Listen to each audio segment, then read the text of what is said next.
Eu vou te ensinar a fórmula que Deus fez para poder criar tudo e você atingir as suas metas da sua vida se elas forem de propósito, tá? De Deus, no caso. Não só um de propósito. Depois que eu decidi ler a Bíblia inteira, eu comecei a tomar muito cuidado com as coisas que eu falo. E a gente vai ler, em 2026, a Bíblia inteira. Gênesis, não entender que é um livro narrativo. Ele é um livro que ele narra as coisas. Não é um livro poético.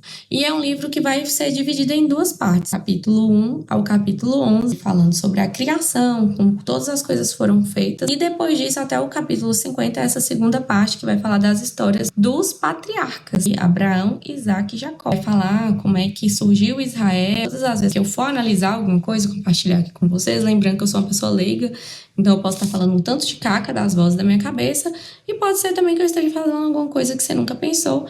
Quem quiser pesquisar e ler aqui comigo, você está convidado a ler em 2026 a Bíblia completa. Por que eu comecei a tomar muito cuidado com as coisas que eu falo? Porque por meio da palavra Deus criou o mundo. E se a gente é imagem e semelhança de Deus, a palavra tem poder. E eu já tô no capítulo 25, apesar da gente ler junto agora. Pega a sua Bíblia aí, tá? Proferir palavras no Antigo Testamento é algo muito importante. Lá na frente, quando tem a história de Jacó e Esaú, depois que acontecem as coisinhas aí, Isaac não pode mais voltar atrás na palavra dele. Ele já lançou uma bênção, já colocou uma bênção sobre Jacó. É de muito interesse nosso, enquanto cristãos, entender as coisas que tem no Antigo Testamento. Vamos ler aqui, pega a sua Bíblia, nós vamos ler junto, vamos ler a criação dos céus e da terra e de tudo que neles há. No princípio, Deus criou os céus e a terra. Esse é o primeiro versículo. E aqui você coloca criou, e tá falando na minha Bíblia de estudo, que este verbo tem unicamente Deus como sujeito, tá? E se refere sempre a uma ação divina que produz um resultado novo e imprevisível. É usado para designar a criação do mundo, da humanidade, e vai ter em outros momentos também do Velho Testamento. Segundo versículo. A terra, porém, estava sem forma e vazia. Havia trevas sobre a face do abismo. Você tá lendo aí também?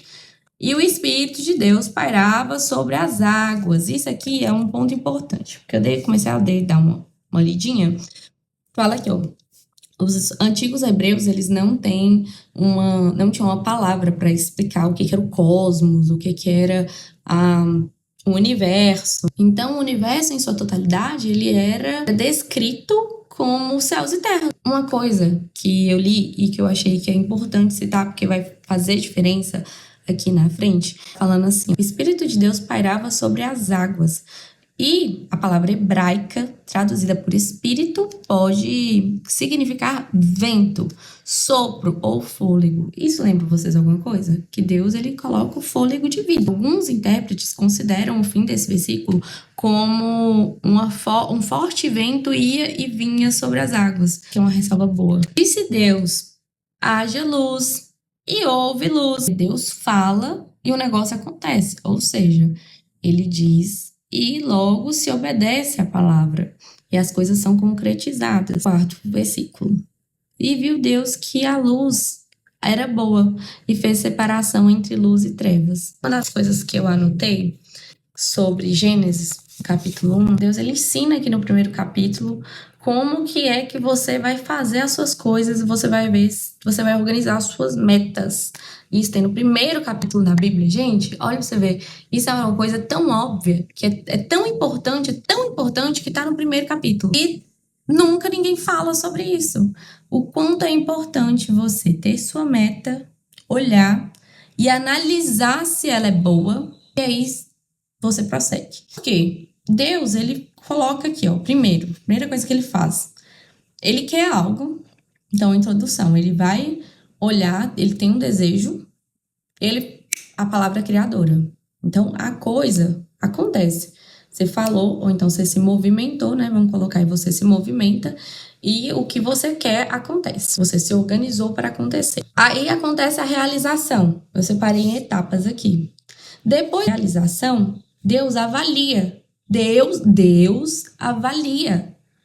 Ele avalia. Ele faz uma contemplação, ele fica feliz. Aqui tem escrito o seguinte: esse relato da criação insiste em afirmar que a obra de Deus é boa. tá? Isso aqui é muito importante. O adjetivo bom tem vários significados no Antigo Testamento, compreendendo desde moralmente correto até belo, agradável e útil. Nessa passagem se afirma que tudo que existe é bom, porque procede de Deus e corresponde ao seu propósito. Essa ideia contradiz abertamente os mitos pagãos que falam que o mundo foi criado por deuses caprichosos ou de um universo que existe sem um propósito algum, inclusive de caráter maligno. Na Bíblia, moralmente dizendo, bom pode ser dito como correto, belo, agradável e útil.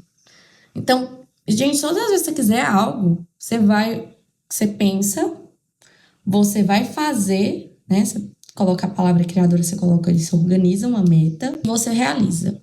Assim que você realiza, você precisa avaliar para ver se isso é bom, se isso é útil, se isso é agradável. Muitas vezes a gente insiste muito em... Vai ficar meio parecendo uma pregação, mas foi uma das coisas que eu pensei. Cara, a gente insiste muito em não organizar as coisas como elas devem ser organizadas, e o próprio Deus organiza isso. E ele coloca tudo numa sucessão temporal. Ele coloca as coisas que têm início, meio e fim.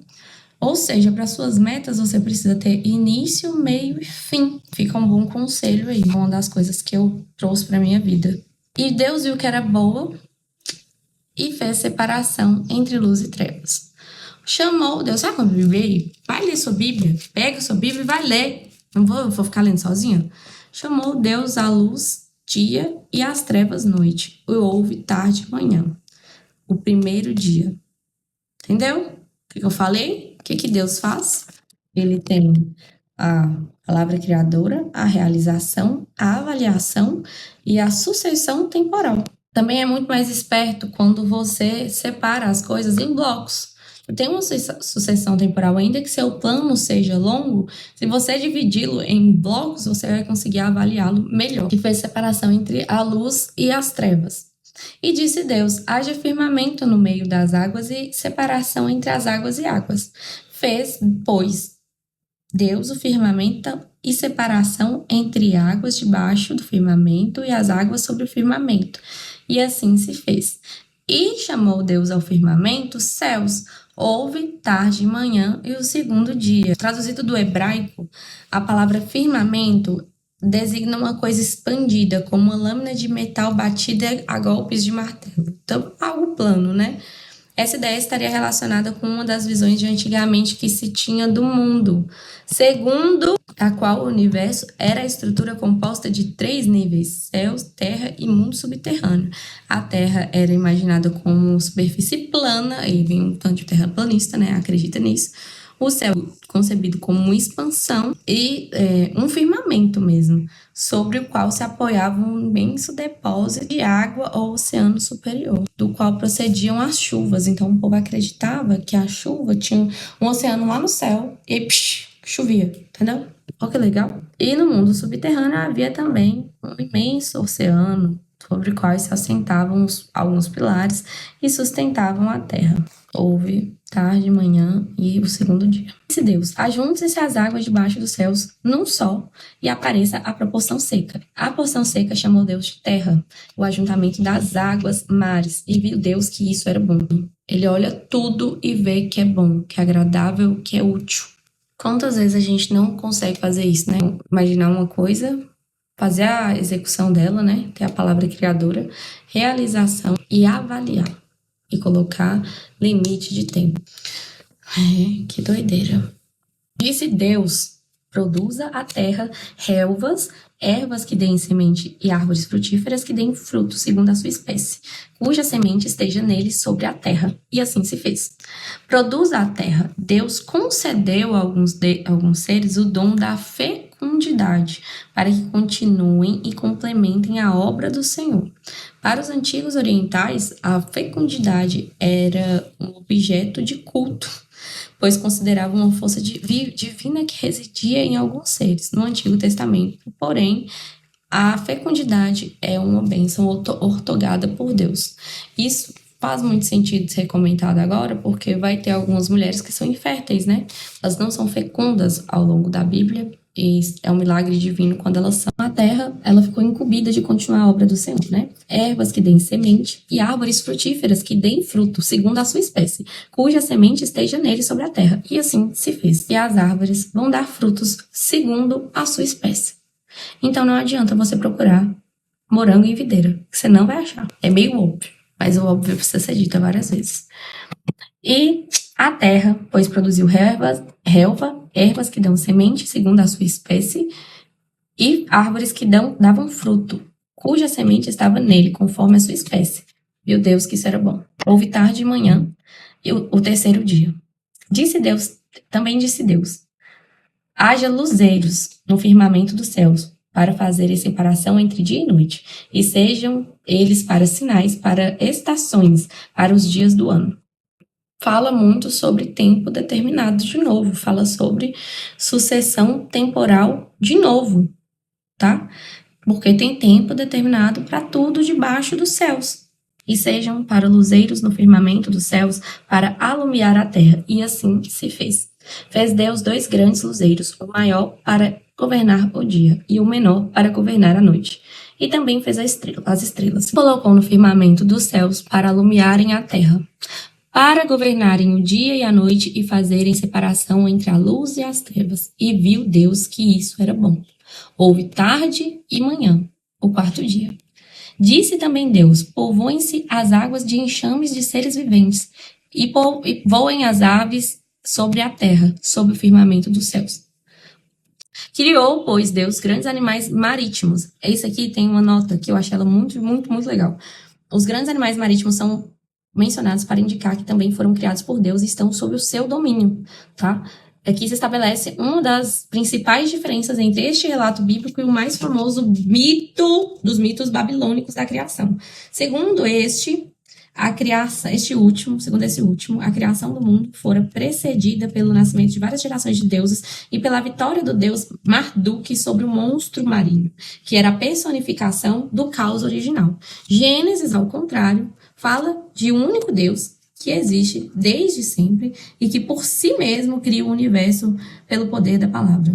Como tudo que existe foi criado por Deus, já não há mais lugar para adoração de fenômenos na natureza ou qualquer outro ser animado ou inanimado. Deus os abençoou, dizendo, sede fecundos, multiplicai-vos e enchei as águas dos mares, e na terra se multipliquem as aves. Aí já entra aí, falando de novo dessa fecundidade. Houve tarde e manhã, o 5º dia. Disse Deus, a gente tá no capítulo 20, a gente tá no versículo 24, viu? Vai ler, pega lá. Você não foi pegar ainda? Pelo amor de Deus. Disse também Deus, produza a terra seres viventes conforme a sua espécie, animais domésticos, répteis e animais selváticos, segundo a sua espécie. E assim se fez. E fez Deus os animais selváticos segundo a sua espécie, e os animais domésticos conforme a sua espécie. Disse também Deus, povoem-se as águas de enxames de seres vivos, e todos os répteis da terra, conforme a sua espécie. E viu Deus que isso era bom. Também disse Deus, façamos, aqui já entra, tá?